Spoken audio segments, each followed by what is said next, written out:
कि तेरी हंसी पर मैं मर ही ना जाऊं, तेरी ही बात।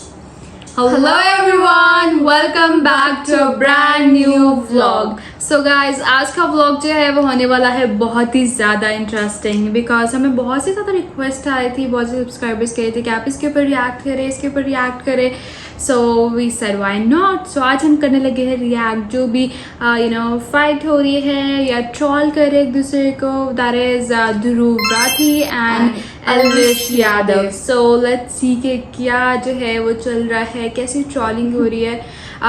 एल्विश यादव को हम नहीं जानते हैं पर्सनली, हमने उनकी कोई वीडियोस नहीं देखी है इतनी, लेकिन बात है कि हमने कुछ वीडियोस काफ़ी इंफॉर्मेशनल और एजुकेशनल मोटिव भी होती हैं, काफ़ी अच्छी लगती हैं और that was like an educated person. So let's see कि कैसी वीडियो है, उन्होंने क्या अपने आप को सही प्रूव किया है. क्योंकि एल्विश यादव ने 1 मंथ पहले एक वीडियो अपलोड की थी जिसमें उन्होंने काफ़ी जो है वो ट्रोल किया था और कहा था कि ये जो है अपना मैनिपुलेटेड जो है वो कंटेंट डालते हैं and all these things. So let's see कि उन्होंने उसके रिस्पॉन्स में क्या बात की है. So let's see. So let's start the video. First of all, अगर आपने हमारे चैनल को सब्सक्राइब नहीं किया तो जल्दी से जाके सब्सक्राइब कर दें, लाइक कर दें वीडियो को और कमेंट करना बिल्कुल मत भूलिएगा. And don't forget to press the bell icon. और ऑल्सो मेंशन करें अगर आप ध्रुव राठी के सपोर्टर है या फिर एल्विश यादव के. So let's see. So let's start the video. बंद कर दे कौवे की तरह, ये रहा जवाब. खतरनाक जॉर्ज सोरोस, जिनके बारे में इतनी कंस्पिरेसी थ्योरीज फैलाई जाती हैं, इनके बीजेपी के साथ मैंने डायरेक्ट लिंक्स दिखा दी. लेकिन एल्विश ने जो लिंक बताया हर्ष मंदर का मेरे साथ, आप भी सुनकर चौंक जाएंगे कि कोई इस लेवल का बेवकूफ कैसे हो सकता है. वैसे मुझे तो लगता है ये खुद ही इतना बेवकूफ है क्योंकि इसने ये भी नहीं नोटिस किया कि ये वाला जो आदिल अमन था जो मेरे फेसबुक ग्रुप में था, उसके नाम की स्पेलिंग अलग थी और इस वाले आदिल अमन के नाम की स्पेलिंग अलग है. ऑलरेडी तेरे ऊपर इतने सारे कोर्ट केसेस चल रहे हैं, जमानत पर तू बाहर है और फिर वीडियो में ऐसी आकर बकवास करता है कि और तेरे ऊपर कोर्ट केसेस आ जाए. नमस्कार दोस्तों, कभी बिटोड़ा देखा है आपने? ये चीज, इसमें गोबर के बने हुए उपले रखे जाते हैं. हरियाणवी में एक कहावत है कि बिटोड़े के मुंह से उपले ही निकले. अभी कुछ हफ्ते पहले किसी दोस्त ने मुझे कहा कि एल्विश यादव ने मेरे ऊपर एक वीडियो बनाया है, मेरा क्या कहना है उस वीडियो को लेकर. मैंने कहा भाई क्या यार, क्या उम्मीद करते हो, बिठोड़े के मुंह से उपले ही निकलेंगे. अब वैसे तो दोस्तों इन गोदी यूट्यूबर्स का एक पूरा झुंड बैठा है जिसने पिछले कुछ महीनों में मेरे ऊपर एक से बढ़कर एक हमले करने की कोशिश करी है. कोई मुझे कभी कुत्ता कहता है, कोई कॉकरोच कहता है, कोई कहता है कि मेरी वाइफ पाकिस्तानी है, तो कोई मुझे बुली कहता है. लेकिन इन सभी में से एल्विश सही मायनों में इन बेवकूफों का सरदार है. क्योंकि जितनी अनाप शनाप बातें इसने अपने वीडियो में करी ना मेरे बारे में, जितने दुनिया भर के झूठ इसने फैलाए, उतने शायद ही किसी ने फैलाए. इसने मुझ पर जो वीडियो बनाई उसका कई सारे यूट्यूबर्स ऑलरेडी काउंटर कर चुके हैं. जिन्होंने भगवा रंग पहन रखा वो छपरी है कि सब छपरी हैं. ये जितने भी ये सैफरन गमछा ओढ़ते हैं. अरे एल्विश भाई, ध्रुव राठी ने ये कहीं नहीं कहा कि जो भगवा रंग पहनता है वो छपरी है, बल्कि वो लोग जो भगवा रंग पहन के मस्जिद के सामने जाकर हाथों में तलवार लेके घूमते हैं, वो लोग जो भगवा रंग पहन के राम का नाम खराब करते हैं, वो छपरी हैं. इसे बोलते हैं भाई साहब ब्रेन वॉशिंग. किस चीज का सिस्टम है? बच्चे बिगाड़ने का, गैम्बलिंग ऐप प्रमोट करने का, या फिर भांग पीकर वीडियो बनाने का, बियर पीकर वीडियो बनाने का, माहौल खराब करने का? आखिर किस चीज का सिस्टम? किसी भी चीज को यहाँ से वहां जोड़ दिया, कभी बोला कुछ, दिखाया कुछ, कभी तो बोलना ही नहीं आया ढंग से. हर्ष मंदार कह लो या फिर हर्ष मंदर कह लो, जो भी है. तो this is an interview of Harmandar Singh. Harmandar Singh Harsh Mandar नहीं है, इज अ डिफरेंट गाय. अब जस्ट बिकॉज उनके नाम सिमिलर है तो इसने उन्हीं का आर्टिकल दिखा दिया. मतलब हद होती है यार. अब इस बात का कोई प्रूफ अवेलेबल नहीं है कि हर्ष मंदर और ध्रुव राठी डायरेक्टली कनेक्टेड है, लेकिन एक स्पेकुलेशन के आधार पे और एक कॉन्स्पिरेसी थ्योरी के आधार पे इस बात को इतने कॉन्फिडेंस से बता दिया जाता है. जो व्यक्ति गाली देता था वो व्यक्ति ने इस वीडियो में गाली नहीं दी, खुद ही बोल रहा नहीं दे पाऊंगा. क्यों? क्योंकि इस व्यक्ति ने सुधारा है उसको. ये है पढ़े लिखे यूट्यूबर्स का फर्क. जब छपरियों का सरदार गाली देना बंद कर सकता है इस व्यक्ति के वीडियो की वजह से, तो फिर इसके जो गुलाम हैं वो क्यों नहीं गाली देना बंद करेंगे? इतनी बेइज्जती होने के बाद भी एल्विश का मन नहीं भरा. मुझसे कहने लगा कि काउंटर दो. कहाँ है काउंटर? कहाँ है काउंटर? काउंटर कहाँ है? काउंटर कहाँ है? जवाब कहाँ है? काएं करना बंद कर दे कौवे की तरह, ये रहा जवाब. बस एक चीज कहूंगा, विक्टिम कार्ड मत खेलियो इस वीडियो को देखने के बाद. रोना धोना नहीं चलेगा. पहले भी तो टीवी पर बहुत रोया. लोग मेरे को बोलते थे बीजेपी का दल्ला. हमारे ध्रुव भाई को एंटी नेशनल्स में इतना इंटरेस्ट क्यों है? करने को कोई कुछ भी कर सकता है, पर इंसान कितना पागल होगा. बीजेपी की एक बड़ी पॉपुलर स्ट्रैटेजी है, आपने भी नोटिस किया होगा दोस्तों, कि जो भी इंसान बीजेपी की आलोचना करता है, ये बीजेपी वाले उसे एंटी नेशनल घोषित करते फिरते हैं। एल्विश ने भी यही किया कि ये इंसान एंटी नेशनल, वो एंटी नेशनल, फलाना एंटी नेशनल, ढिमकाना एंटी नेशनल। अब किसी तरीके से इन सभी लोगों के ध्रुव राठी से कनेक्शन जोड़ दो और इसे भी एंटी नेशनल घोषित कर दो। मैंने तो एंटी नेशनल घोषित कर दिया। आइए पॉइंट बाय पॉइंट देखते हैं कि इसने एग्जैक्टली क्या कहा था। इसने बात करी थी आदिल अमन नाम के एक आदमी की। साल 2020 के अंदर ध्रुव राठी ने एक फेसबुक ग्रुप बनाया जिसके अंदर वो एडमिन थे और इस ग्रुप के अंदर बहुत सारे लोग थे। उसके अंदर एक इंपॉर्टेंट चेहरा था जिसका नाम है आदिल अमन। पहली गलत इन्फो, साल 2020 में मैंने कोई ग्रुप नहीं बनाया। जिस ग्रुप की ये बात कर रहे हैं वो मैंने 2017 में बनाया था और 2020 तक तो मैंने उसे बंद कर दिया था। इस फेसबुक ग्रुप का नाम था ध्रुव राठी स्क्वाड। इसके साथ साथ मेरा एक फेसबुक पेज भी है सिर्फ ध्रुव राठी नाम से। इस ग्रुप को मैनेज करने के लिए मैंने कुछ एडमिन्स को चुना, उन लोगों में से जो मेरे फेसबुक पेज पर सबसे ज्यादा एक्टिव लोग थे। कौन ये लोग थे मैं नहीं जानता, मैंने सिर्फ इस बेसिस पर इन लोगों फेसबुक ग्रुप का एडमिन बनाया कि ये मेरे फेसबुक पेज पर सबसे ज्यादा लाइक और कमेंट करते थे। इनफैक्ट फेसबुक की खुद की ये सजेशन होती थी उस जमाने में। तो जो भी एडमिन्स थे मेरे फेसबुक ग्रुप के, उनमें से किसी से भी मैं आज तक पर्सनली कभी नहीं मिला। अब हुआ क्या कि इनमें से एक एडमिन आदिल अमन ने एक टाइम पर बड़े ही वायलेंट और एक्सट्रीमिस्ट टाइप के कमेंट्स किए जिन्हें ऑब्वियसली मैं सपोर्ट नहीं करता। बाकी एडमिन्स ने वो कमेंट्स मुझे दिखाए और मैंने फिर इसे एडमिन की पोजीशन से हटा दिया। अब लॉजिकल सी बात है, मैं हमेशा नाथूराम गोडसे वाली ऐसी मानसिकता का विरोध करता हूँ, लेकिन बाद में मैंने रियलाइज किया कि अगर इस तरीके से चलता रहा, इस ग्रुप में कोई कुछ भी लिखेगा, ब्लेम वहां मेरे ऊपर आएगा बाद में। इसलिए साल 2020-21 के अराउंड मैंने इस पूरे फेसबुक ग्रुप को ही शट डाउन कर दिया। अब 4 सालों बाद हमारी कहानी में एंट्री होती है इस बेवकूफ की, जो इस घटना को लेकर एक स्कैंडल बनाने की कोशिश करता है। ये अपनी इमेजिनरी कहानियां बनाता है कि आदिल और मैं तो जिगरी दोस्त हैं। अगर ध्रुव भाई ये वीडियो देख रहे हैं तो भाई के चेहरे पे मुस्कुराहट आ गई होगी, क्योंकि पुराने साथी हैं, आम आदमी पार्टी में साथ में काम करते थे। जब प्रधानमंत्री मोदी सड़क छाप मवालियों को ट्विटर पर फॉलो करते हुए दिखते हैं, तब तो ये गोदी इन्फ्लुएंसर सारा लॉजिक लगा देते हैं कि इसमें हमारे प्रधानमंत्री जी की क्या गलती। उन्हें क्या पता था कि ये इंसान ऐसी अभद्र भाषा का इस्तेमाल कर सकता है। याद है ना निखिल नाम का एक ट्विटर यूजर जिसने गर्व से कहा था कि प्रधानमंत्री मोदी उसे फॉलो करते हैं। इसने किस तरीके से एक महिला पत्रकार की मौत पर जश्न मनाया था, उनको गालियां दी थी। और प्लीज प्रधानमंत्री से रिक्वेस्ट कीजिए कि वो इस तरह के लोगों को फॉलो ना करें। कोई नहीं मिलता उनको हिंदुस्तान में तो मुझे फॉलो कर लें। लेकिन ये इकलौता ऐसा केस नहीं है। ये बीजेपी 2016 पेज जिसने जर्नलिस्ट स्वाति चतुर्वेदी के खिलाफ बहुत ही भद्दी भाषा लिखी, इसे भी नरेंद्र मोदी फॉलो कर रहे थे। बीजेपी 2014 अवनीश चौबे, कुल आदित्य, महावीर एम जैसे कितने और ऐसे थ्रेटनिंग और अब्यूजिव हैंडल्स हैं जिन्हें प्रधानमंत्री फॉलो कर रहे थे। इतना ही नहीं, प्रधानमंत्री मोदी ने तो अंकित जैन, सुरेश नखुआ, तेजिंदर बग्गा जैसे कुछ हिंसक गालीबाज ट्रोल्स को अपने ऑफिशियल रेजिडेंस पर होस्ट भी किया था। क्या पहले चेक नहीं कर सकते थे कि ये कैसे लोग हैं? ऑनलाइन से अब ऑफलाइन पर आ जाए तो आसाराम बलात्कार के लिए कॉन्विक्ट हुआ, यहाँ नरेंद्र मोदी उसे माला पहनाते हुए और उसके पैर छूते हुए दिख रहे हैं। जीवन में जब कोई नहीं जानता था, उस समय से बापू के आशीर्वाद मुझे मिलते रहे हैं। इस ट्वीट और इस फेसबुक पोस्ट में प्रधानमंत्री मोदी गुरमीत राम रहीम की प्रशंसा करते हुए दिख रहे हैं। वही गुरमीत राम रहीम जिसे मर्डर और रेप जैसे केसेस में दोषी पाया गया है। इस फोटो में हरियाणा के पूर्व मुख्यमंत्री गुरमीत राम रहीम के साथ बैठे हुए दिख रहे हैं। 2017 के इस न्यूज आर्टिकल को देखिए। मध्य प्रदेश की एंटी टेररिस्ट स्क्वाड ने भोपाल, ग्वालियर, जबलपुर और सतना में 11 लोगों को गिरफ्तार किया। इन पर आरोप था कि ये पाकिस्तान की ISI के लिए जासूसी कर रहे थे। अब आज तक की ये हेडलाइन देखिए। ये जो गले में बीजेपी का पट्टा डाले हुए और टी-शर्ट पर मोदी लिखवाए हुए दिख रहा है, ये है ध्रुव सक्सेना। यहाँ इसकी फोटो देखिए मध्य प्रदेश के पूर्व मुख्यमंत्री शिवराज सिंह चौहान के साथ। कि भारतीय जनता पार्टी विश्व की पहली राजनीतिक पार्टी जिसके ऊपर एक ठप्पा लग चुका है कि यह एक ISI सर्टिफाइड पार्टी बन चुकी है। कम से कम 3 शख्स इन 11 में से सीधा तरीके से भारतीय जनता पार्टी के साथ जुड़े। 2008 के मालेगांव बॉम्ब ब्लास्ट की एक अक्यूज है। बीजेपी नेताओं की एक्सट्रीमिस्ट टेंडेंसीज में डायरेक्ट इन्वॉल्वमेंट या इनडायरेक्ट एसोसिएशन के ये सब एग्जांपल्स तो बस ट्रेलर है। अगर मैं पूरी लिस्ट बनाने लग जाऊं तो यहाँ 3 घंटे की फिल्म बन जाएगी। बाबू बजरंगी का स्टिंग ऑपरेशन, यशवंत शिंदे का एफिडेविट। जितना नॉलेज है ना भाई के पास, बाकी 3 घंटे की वो वीडियो बना सकते हैं। हाँ नहीं, बहुत ही इन्फॉर्मेटिव है। मतलब ऐसी बहुत सी बातें हैं, लाइक काफी वो हर अच्छी चीज को वीडियो है। प्रूफ भी कर रहे हैं, साथ साथ दिखा भी रहे हैं कि जो मैंने प्रूफ बोला होने भी ये- चाहिए, वो भी हाँ, ऑथेंटिक होना चाहिए। बिल्कुल। सो प्रज्वल रेवन्ना, आशीष मिश्रा, अनुराग ठाकुर, यति नरसिंह, सरस्वती, सूरजपाल अमू, सुरेश चौहान के लिस्ट चलती ही जाती है। कोई कहता है गोली मारो, कोई लिंचिंग के लिए दोषी पाए गए लोगों को मालाएं पहनाता है, कोई बलात्कारियों को संस्कारी ब्राह्मण बताता है, तो कोई मुसलमानों के खिलाफ जेनोसाइड की बात करता है। क्या एल्विश में हिम्मत है इन सब केसेस पर बोलने की? एल्विश, मुझे पक्का पता है तो इस वीडियो को देख रहा होगा। सीधा तुझसे बोलना चाहूंगा, अगर तुझ में 1% भी हिम्मत है तो बीजेपी से काउंटर मांग कर दिखा। कहां है काउंटर, कहां है काउंटर? ये जो काएं करे जा रहा था ना मेरे साथ, बीजेपी के साथ करके दिखा। नहीं कर पाएगा, क्योंकि मुझे पता है तेरे जैसे सत्ता के चाटुकार पूरी जिंदगी ऐसी हिम्मत नहीं जुटा पाएंगे। तो हर्ष मंदार है वो जॉर्ज सोरोस के साथ काम करता है, जिसने 8,000 करोड़ की फंडिंग दे रखी है मोदी जैसे राष्ट्रवादी पीएम को हटाने के लिए और सरकार गिराने के लिए।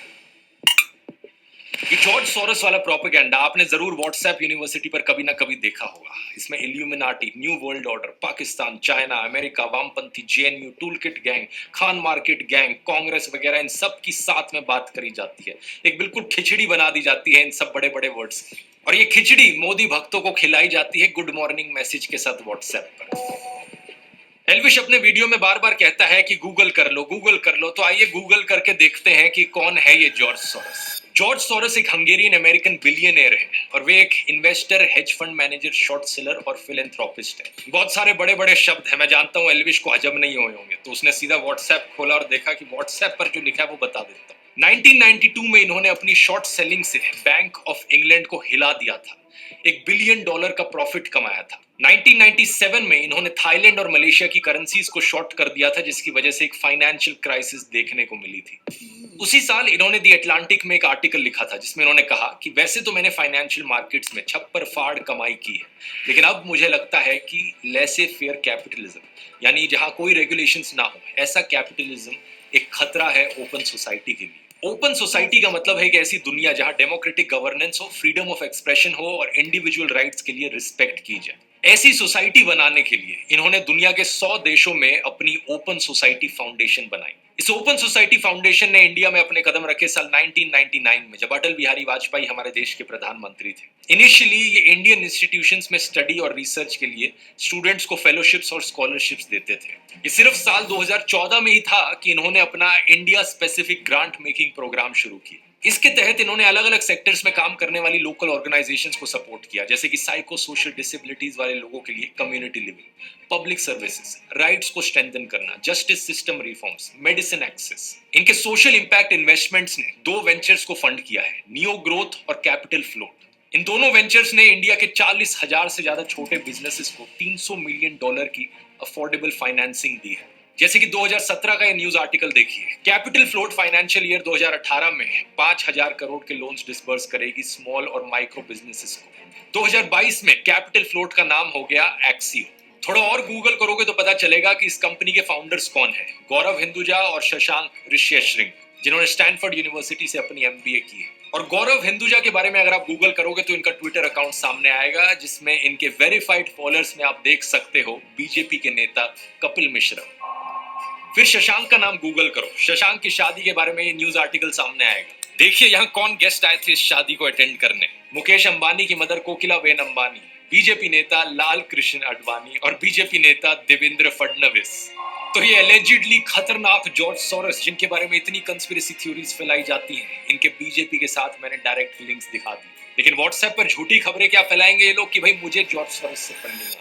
इंडियन एक्सप्रेस की एक इन्वेस्टिगेशन से पता चला कि जॉर्ज सोरोस की ओपन सोसाइटी फाउंडेशन के वर्ल्ड वाइड 68 ऐसे प्रोजेक्ट्स हैं जिनकी फंडिंग होती है UN डेमोक्रेसी फंड से, और इंडिया इस यूनाइटेड नेशंस डेमोक्रेसी फंड में 4th हाईएस्ट कंट्रीब्यूटर है। इसका मतलब समझ रहे हो दोस्तों, इनडायरेक्टली जॉर्ज सोरोस की फंडिंग करती है मोदी सरकार। इन्हीं जॉर्ज सोरोस ने चाइना के जी जिनपिंग के बारे में कहा कि चाइना के प्रेसिडेंट ओपन सोसाइटीज के लिए सबसे खतरनाक ओपोनेंट है। इन्होंने इंटरनेशनल कम्युनिटी को यह कहा है कि चाइना की हाईटेक कंपनीज पर क्रैक डाउन किया जाए। इन्होंने चाइना के बेल्ट एंड रोड इनिशिएटिव की भी सख्त आलोचना की थी। इतना ही नहीं, 2017 में पाकिस्तान ने ओपन सोसाइटी फाउंडेशन की पाकिस्तान ब्रांच को बंद करने का आदेश दिया था। तो जिस जॉर्ज सोरोस को ये लोग विलन बनाने की कोशिश करते हैं, वो तो ओपनली चाइना और पाकिस्तान के खिलाफ बोलते हैं। इतना ही नहीं, इन्होंने अमेरिका में रेसिज्म को खत्म करने के लिए भी एफर्ट्स किए हैं। इन्होंने इनकम इनइक्वालिटी के खिलाफ भी आवाज उठाई है। कुछ और अमीर लोगों के साथ मिलकर इन्होंने अमेरिकन गवर्नमेंट को एक लेटर भी लिखा था, जिसमें कहा कि मिडिल क्लास और गरीब लोगों के बजाय अमीरों से टैक्स वसूला जाए। इन्होंने कहा कि हमारे जैसे अमीर लोग जिनके पास $50 मिलियन से भी ज्यादा पैसा है, इनके ऊपर 2 से 3% का वेल्थ टैक्स लगाया जाना चाहिए। तो ओवरऑल आप देख सकते हैं कि जॉर्ज सोरोस चाइना के ओपनली खिलाफ बोलते हैं, पाकिस्तान को इनसे तकलीफ है, अमेरिका में रेसिज्म और इनकम इनइक्वालिटी का ये विरोध करते हैं, अनरेगुलेटेड कैपिटलिज्म के खतरों पर ये बात करते हैं, इंडिया में स्टूडेंट्स को फेलोशिप दी है इन्होंने, फार्मर्स को पैसा दिया है इनकी ऑर्गेनाइजेशन ने, 40,000 से ज्यादा स्मॉल बिजनेसेस को इजी लोन्स प्रोवाइड करवाए हैं, फ्रेशवर्क्स जैसी इंडिया की कई स्टार्टअप्स में इनकी इन्वेस्टमेंट है, और इंडियन गवर्नमेंट यूनाइटेड नेशंस के डेमोक्रेटिक फंड में डोनेट करती है, जहां से इनके वर्ल्ड वाइड प्रोजेक्ट्स को पैसा मिलता है। यहां तक सुनने में तो सब ठीक ही लग रहा है, तो फिर प्रॉब्लम क्या है? प्रॉब्लम यह है कि इन्होंने इंडिया में डेमोक्रेसी के इरोजन पर कंसर्न जताया। प्रॉब्लम यह है कि इन्होंने नरेंद्र मोदी के खिलाफ भी बोला। प्रधानमंत्री मोदी और गौतम अडानी के एलिजिड नाजायज संबंधों के बारे में इन्होंने बात की। इन्होंने कहा कि नरेंद्र मोदी को अडानी क्राइसिस पर सवालों के जवाब देने होंगे ताकि फॉरेन इन्वेस्टर्स का विश्वास ना डगमगाए। Modi and business tycoon Adani are close allies. Modi is silent on the subject, but he will have to answer questions from foreign investors and in parliament. और आप तो जानते ही हो कि गोदी इकोसिस्टम के हिसाब से मोदी भारत है और भारत मोदी है इन लोगों के लिए। इसलिए कोई भी प्रधानमंत्री मोदी की आलोचना करे, इन लोगों का गैंग उसे भारत विरोधी डिक्लेयर कर देता है, फिर चाहे वो रियाना हो, भारत के किसान हो या फिर जॉर्ज सोरोस हो। अब ये सारा तो व्हाट्सएप और गोदी मीडिया पर घूम रहा प्रोपेगेंडा है, लेकिन एल्विश की बेवकूफी तो इससे भी ज्यादा कमाल की है। एल्विश कहता है कि जॉर्ज सोरोस को राहुल गांधी की आंटी जानती है, इसलिए वो आंटी हमारे देश के लिए खतरा है। जो हमारे जॉर्ज सोरोस है वो हमारे राहुल गांधी जी की आंटी फौरी नेहरू के बहुत ही करीबी दोस्त हैं। गूगल पर सर्च करो तो पता चलेगा कि 2017 में ऑलरेडी इनका देहांत हो चुका है, 108 साल की उम्र पर। एक ऐसी महिला जो आज से 7 साल पहले ही गुजर चुकी है, वो भी 108 साल की उम्र पर। एल्विश की राय में वो देश के लिए खतरा है। और वैसे तो 2009 का इंडियन एक्सप्रेस का ये आर्टिकल देखो, जिसमें बताया गया है कि फौरी नेहरू नेटिवली हंगरी से है, जहां से जॉर्ज सोरोस भी है। जॉर्ज सोरोस की तरह वो भी ज्यूइश थी। जब इंडिया में उनकी लव मैरिज हुई तो उन्होंने अपना नाम कर लिया था शोभा नेहरू। इस 2009 के आर्टिकल की हेडिंग है, मिस्टर सोरोस एक पुरानी दोस्त से मिलने गए। लेकिन 14 साल बाद 18 फरवरी 2023 में इसी को 2 गोदी वेबसाइट्स पब्लिश करती हैं और कहती हैं खुलासा खुलासा, जानिए बड़ा खुलासा है। 14 साल पुराने आर्टिकल को दिखाकर ये लोग यहाँ पे जो एल्विश यादव है, उन्होंने अपनी रिसर्च नहीं की है। जिस तरह उन्होंने कहा कि जो फौरी नेहरू है वो उनके लिए जो है वो पेकर वर्क कर रही है या ये कर रही है, लेकिन उन्होंने देखा नहीं कि शी इज़ नो मोर। सो कोई पॉइंट ही नहीं है।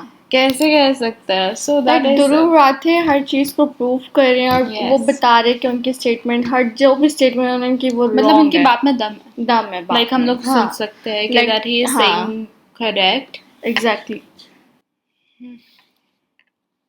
लोग नया खुलासा कहते हैं। ऐसा ही कुछ किया गया farmer prime minister Manmohan Singh की बेटी अमृत सिंह को लेकर। वैसे तो 2013 का यह आर्टिकल है जहां लिखा है प्रधानमंत्री की बेटी को मानव अधिकार कानून में जबरदस्त काम करने के लिए सम्मानित किया गया। उनकी रिपोर्ट का नाम था globalizing torture, CIA secret torture and extraordinary rendition. यहाँ उन्होंने 136 लोगों के बारे में बताया जिन्हें टेरर सस्पेक्ट्स बनाकर 54 देशों की जेलों में डिटेन किया गया, टॉर्चर किया गया। और यहाँ पर यह भी बताया गया है कि वो ओपन सोसाइटी जस्टिस इनिशिएटिव के साथ काम कर रही हैं, जिन्होंने इस रिपोर्ट को पब्लिश भी किया है। लेकिन इसके 7 साल बाद गोदी मीडिया वेबसाइट इसे भी छापकर कहती है ये देखो नया खुलासा खुलासा खुलासा। लेकिन लेटेस्ट इंफॉर्मेशन अगर पता करने की कोशिश करी होती तो अब ये ओपन सोसाइटी फाउंडेशन में काम कर भी नहीं रही है। अब ये स्टैनफोर्ड यूनिवर्सिटी में लॉ की प्रोफेसर है। इसके बाद एल्विश बात करता है हर्ष मंदर की। हर्ष मंदार कह लो या फिर हर्ष मंदर कह लो, जो भी है।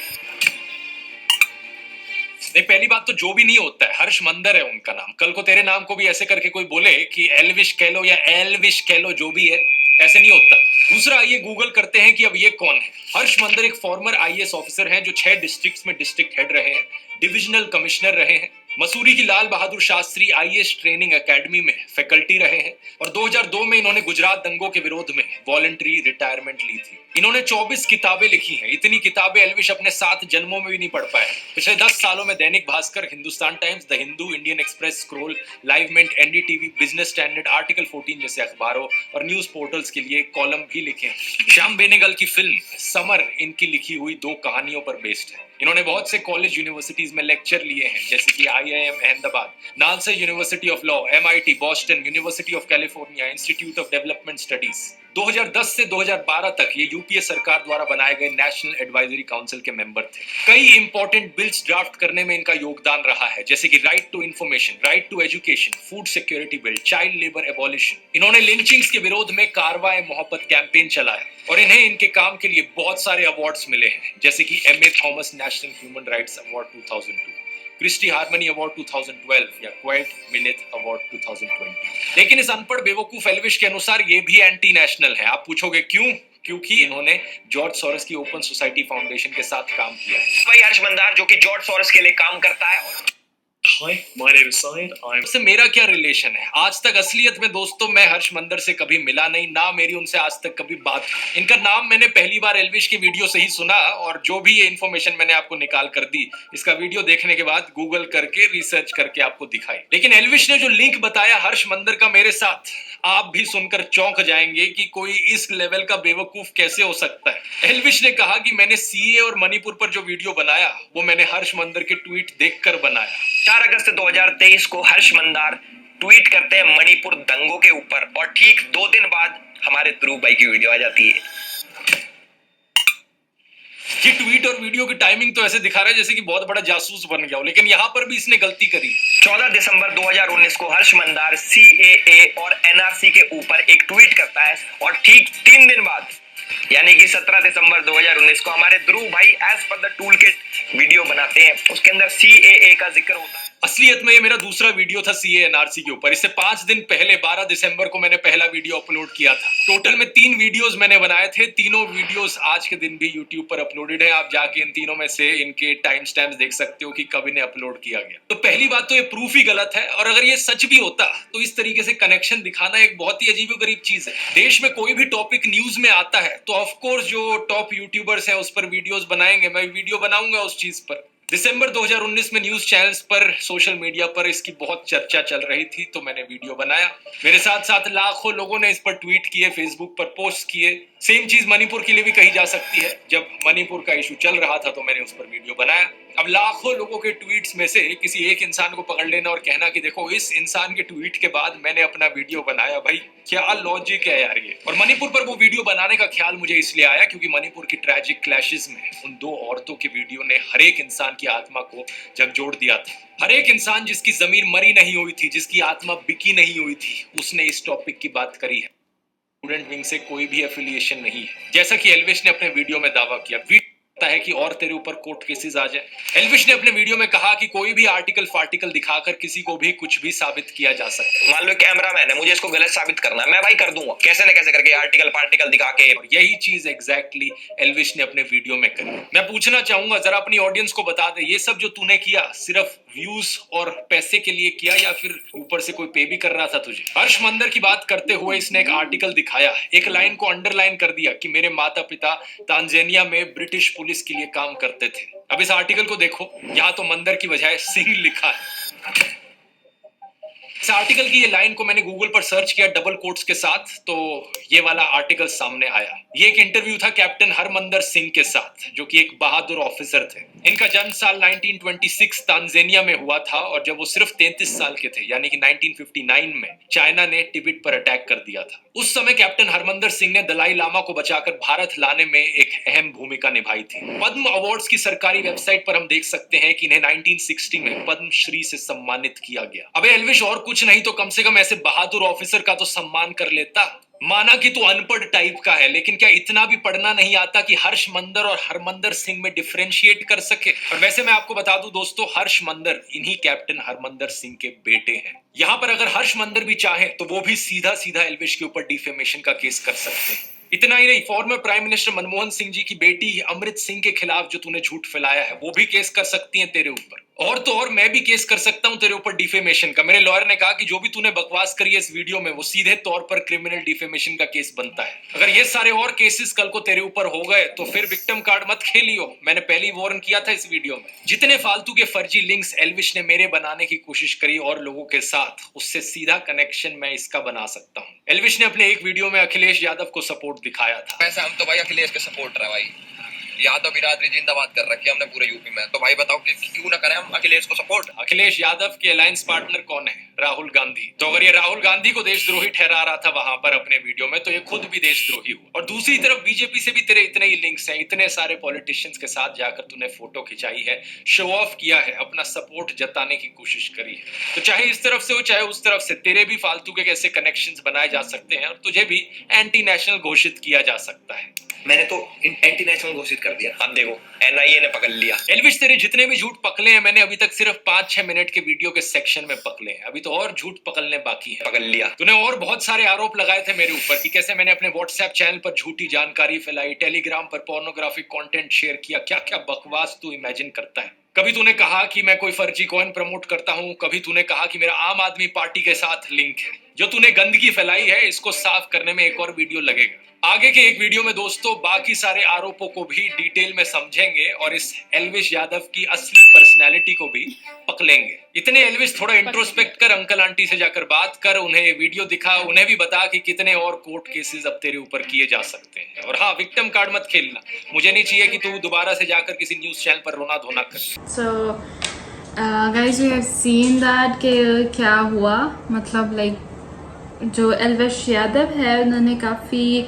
बैड बातें की, गलत बातें की उन्होंने, रॉन्ग स्टेटमेंट्स उन्होंने जो है वो एटलीस्ट ऑथेंटिक होती है, इसका exactly. प्रूफ ऑथेंटिक होता है। जिस तरह कि उन्होंने बताया कि उनका जो आदिल अमीन नाम का कोई पर्सन था, लेकिन उन्होंने कोई और स्पेलिंग वाला जो है प्रोफाइल यूज़ किया, जिसकी वजह से काफ़ी जो है उनको उसको सहना पड़ा। लाइक किसी के पर्सनल लाइफ में आप किसी और को नाम दे दो कि इसने ये किया है, so that is not good thing. उसको भी थ्रेट हो सकता है, उसकी फैमिली को, so it's not a good thing. उनकी जो रिसर्च थी वो बिल्कुल भी कंप्लीट नहीं थी, लाइक उन्होंने रिसर्च अच्छे से नहीं किया था कि वो किसके बारे में बात करें और किसके बारे में नहीं करें। सो आई गेस ये नहीं थी। लाइक मुझे जो ध्रुव राठी ने बातें की वो बहुत ज़्यादा ऑथेंटिक थी, उनकी बातों से लग रहा था, उनको कॉन्फिडेंट देख के लग रहा था कि वो सही बात कर रहे हैं। एंड ऑफ कोर्स जिस तरह उन्होंने उनको ट्रोल किया, रोस्ट किया, उनकी जो सी गलत बातों को जो है हाईलाइट किया, that was really really good actually, क्योंकि जो गलत है ऑफ कोर्स वो गलत है। सो हमने काफ़ी ध्रुव राठी की जो है वो वीडियोस देखी है and that were quite informative और एजुकेशन पर्पस पे होती थी। सो आई रियली लाइक दैट। और आई थिंक किसी के ऊपर भी यूँ बात करनी नहीं चाहिए कि ये एंटी नेशनल है या इसके साथ या अलायंस में है या ये हो रहा है। तो फर्स्ट सीख के आप सही बात कर रहे हो, उसके ऊपर रिसर्च करो, आप ऐसे कैसे किसी के बारे में बोल सकते हो। सो बाकी इट्स ओके, क्या कर सकते हैं। सो हमें जो जिस तरह ध्रुव राठी ने इसको जो है प्रेजेंट किया, लाइक वो जो काय वाली दैट वाज रियली गुड। और फिर उन्होंने दिखाया कि जो उनकी प्रोफाइल्स थी वो चेंज थी। Of course these are proves कि जो बातें उन्होंने की है वो ऑथेंटिक है। और so I really like it. So I hope आपको हमारा आज का जो रिएक्शन है वो अच्छा लगा होगा। सो हमें बताइएगा, इसका जो पार्ट 2 है वो भी आएगा और हम उसके ऊपर भी रिएक्ट करेंगे, हम वेट कर रहे हैं उसका, क्योंकि इस तरह की वीडियोस जो होते हैं बहुत ज़्यादा इंटरेस्टिंग होती है। एक दूसरे को लोग ट्रोल कर रहे हैं, वैसे करना नहीं चाहिए बट देखने वाले को तो मज़ा आता है of course. So I hope आपको हमारा आज का जो व्लॉग है वो अच्छा लगा होगा। So do subscribe to our channel, like, share, comment and also don't forget to press the bell icon. So मिलते हैं आपसे नेक्स्ट व्लॉग में, तब तक के लिए अपना ख्याल रखिएगा। Bye bye, take care.